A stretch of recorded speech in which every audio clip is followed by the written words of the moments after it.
Hi, and welcome to Read to Me, Mrs. Avignon. Today I'm reading Chapter 8 of Harry Potter and the Sorcerer's Stone. It's called The Potions Master.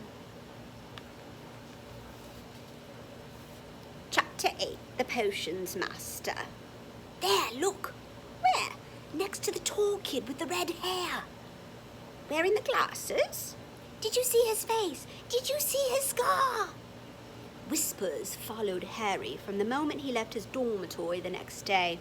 People lining up outside classrooms stood on tiptoe to get a look at him, or doubled back to pass him in the corridor again, staring.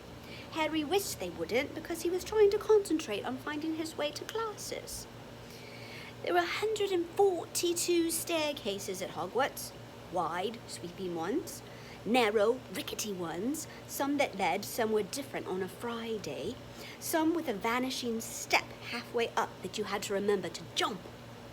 There were the doors that wouldn't open unless you asked politely or tickled them in exactly the right place, and doors that weren't really doors at all, but solid walls just pretending. It's all very hard to concentrate, to remember where anything was, because it all seemed to move around a lot.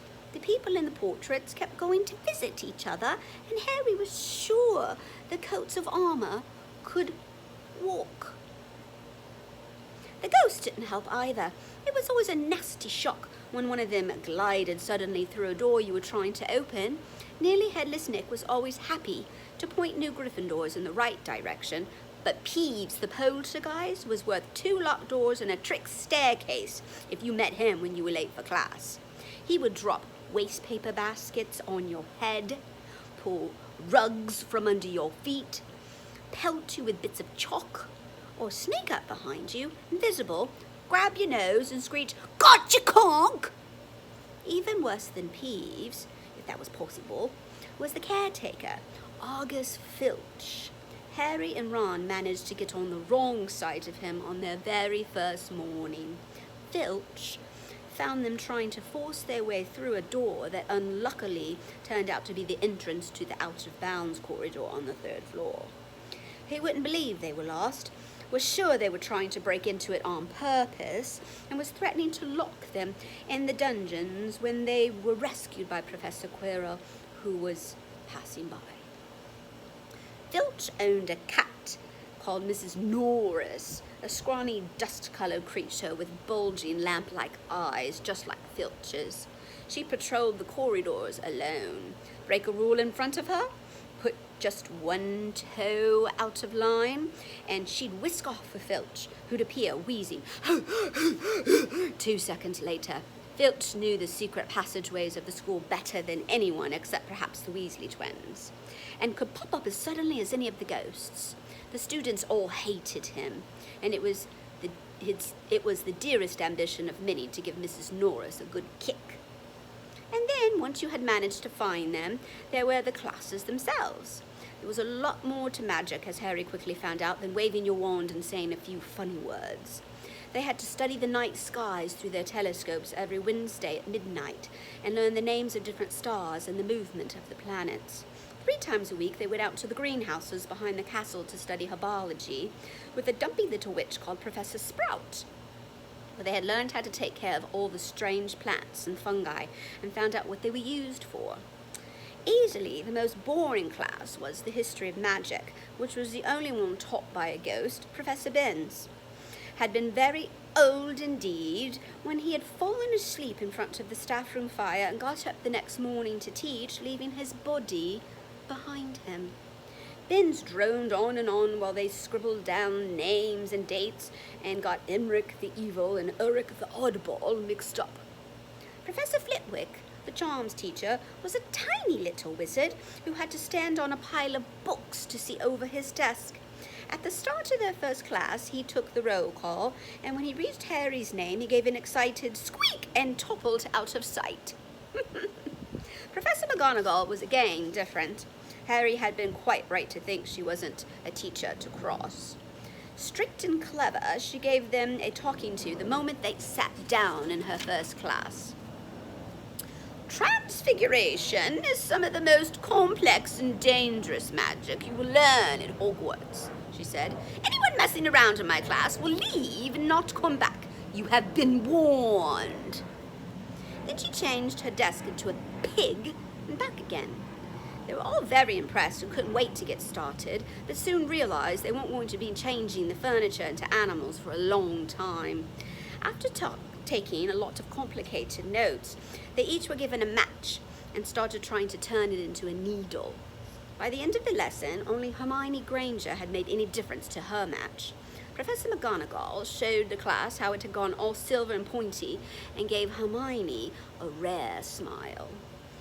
The class everyone had really been looking forward to was Defense Against the Dark Arts, but Quirrell's lessons turned out to be a bit of a joke.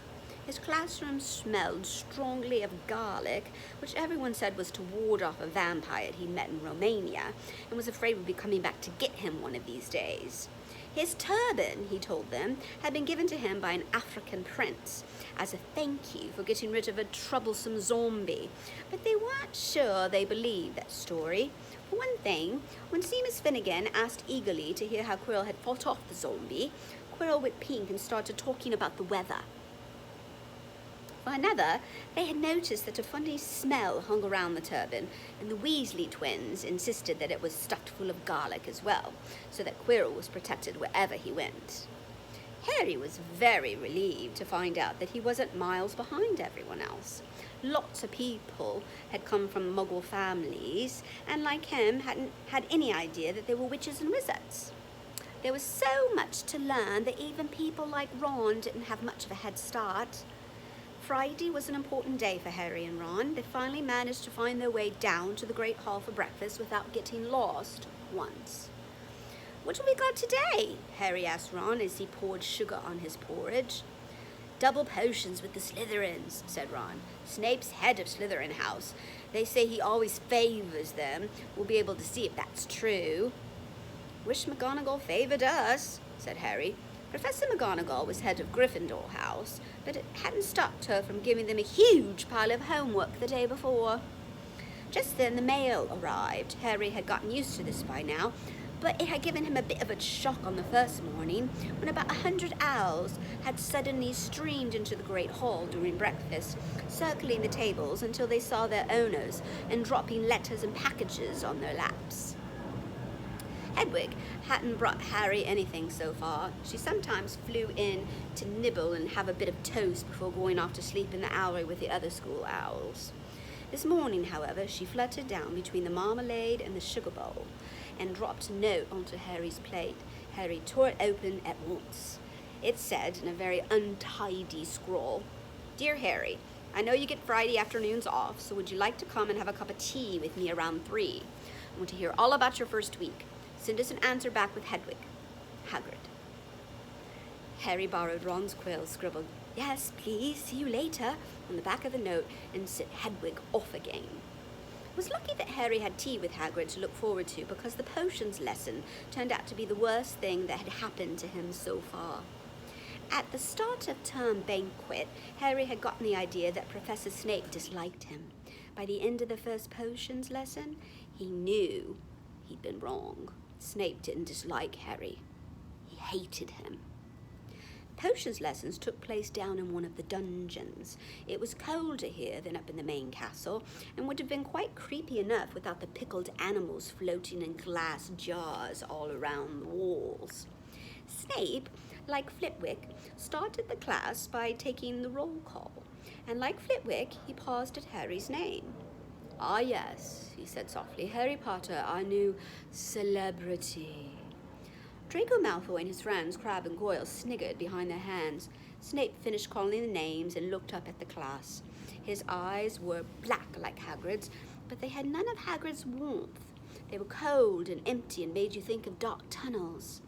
"You are here to learn the subtle science and exact art of potion making," he began. He spoke in barely more than a whisper, but they caught every word.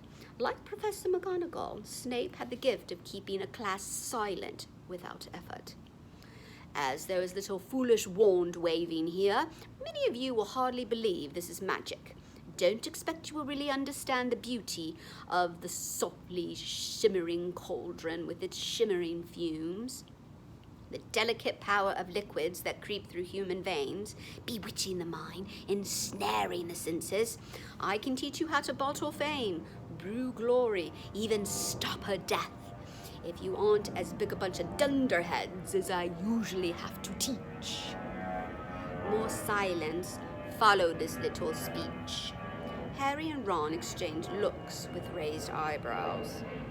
Hermione Granger was on the edge of her seat and looked desperate to stop proving that she wasn't a dunderhead. "Potter!" said Snape suddenly. "What would I get if I added powdered root of asphodel to an infusion of wormwood?" Powdered root of what to an infusion of what? Harry glanced at Ron, who looked as stomped as he would. Hermione's hand shot into the air. "I don't know, sir," said Harry. Snape's lips curled into a sneer. "Tut-tut, fame clearly isn't everything." He ignored Hermione's hand. "Let's try again, Potter. Where would you look if I told you to find me a bezoar?" Hermione stretched her hand as high into the air as it would go without leaving her seat, but Harry didn't have the faintest idea what a bezoar was. He tried not to look at Malfoy, Crabbe, and Goyle, who were shaking with laughter. "I don't know, sir." "Thought you wouldn't open a book before coming, Potter?" Harry forced himself to keep looking straight into those cold eyes. He had looked through his books at the Dursleys, but did Snape expect him to remember everything on 1,000 magical herbs and fungi? Snape was still ignoring Hermione's quivering hand. "What is the difference, Potter, between monkshood and wolfsbane?" At this, Hermione stood up, her hand stretching toward the dungeon ceiling. "I don't know," said Harry quietly. "I think Hermione does, though why don't you try her?" A few people laughed. Harry caught Seamus's eye and Seamus winked. Snape, however, was not pleased. "Sit down," he snapped at Hermione. "For your information, Potter, asphodel and wormwood make a sleeping potion so powerful it is known as the draught of living death. A bezoar is a stone taken from the stomach of a goat, and it will save you from most poisons. As for monkshood and wolfsbane, they are the same plant, which also goes by the name aconite. Well, why aren't any of you copying all this down?" There was a sudden rummaging for quills and parchment. Over the noise, Snape said, "And a point will be taken from Gryffindor. How's for your cheek, Potter?" Things didn't improve for the Gryffindors as the potions lesson continued. Snape put them all into pairs and set them to mixing up a simple potion to cure boils. He swept around in his long black cloak, watching them weigh dry nettles and crush snake fangs, criticizing almost everyone except Malfoy, whom he seemed to like. He was just telling everyone to look at the perfect way Malfoy had stewed his horned slugs when clouds of acid green smoke and a loud hissing filled the dungeon. Neville had somehow managed to melt Seamus's cauldron into a twisted blob, and their potion was seeping across the stone floor, burning holes in people's shoes. Within seconds, the whole class was standing on their stools while Neville, who had been drenched in the potion when the cauldron collapsed, moaned in pain as angry red boils sprang up all over his arms and legs. "Idiot boy," snarled Snape, clearing the spilled potion with the wave of one of his hands. "I suppose you added the porcupine quills before taking the cauldron off the fire." Neville whimpered as boils started to pop up all over his nose. "Take him up to the hospital wing," Snape spat at Seamus. Then he rounded on Harry and Ron, who had been working next to Neville. "You, Potter, why didn't you tell him not to add the quills? Thought he'd make you look good if he got it wrong, did you? That's another point you've lost for Gryffindor." It was so unfair that Harry opened his mouth to argue, but Ron kicked him behind their cauldron.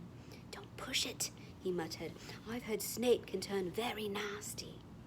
As they climbed the steps out of the dungeon an hour later, Harry's mind was racing and his spirits were low.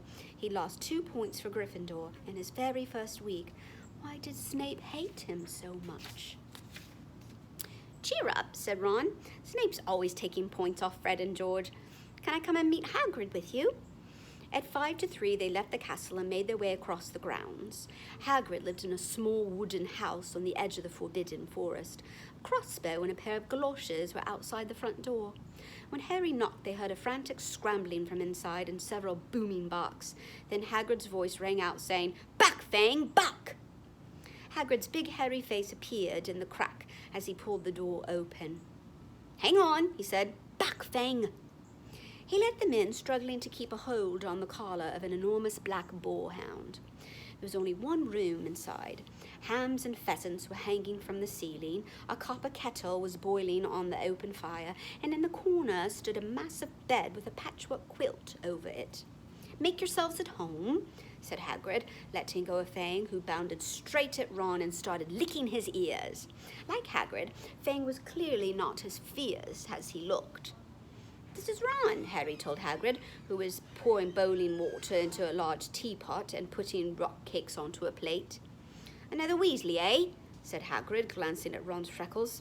"Spent half me life chasing you twin brothers away from the forest." The rock cakes were shapeless lumps with raisins that almost broke their teeth, but Harry and Ron pretended to be enjoying them as they told Hagrid all about their first lessons. Fang rested his head on Harry's knee and drooled all over his robes. Harry and Ron were delighted to hear Hagrid call Filch "that old git." "And as for the cat, Mrs. Norris, I'd like to introduce her to Fang sometime. Do you know, every time I go up to the school, she follows me everywhere. Can't get rid of her. Filch puts her up to it." Harry told Hagrid about Snape's lessons. Hagrid, like Ron, told Harry not to worry about it. Snape's likely hardly any of the students. "But he seems to really hate me." "Rubbish," said Hagrid. "Why should he?" Yet Harry couldn't help thinking that Hagrid didn't quite meet his eyes when he said that. "How's your brother Charlie?"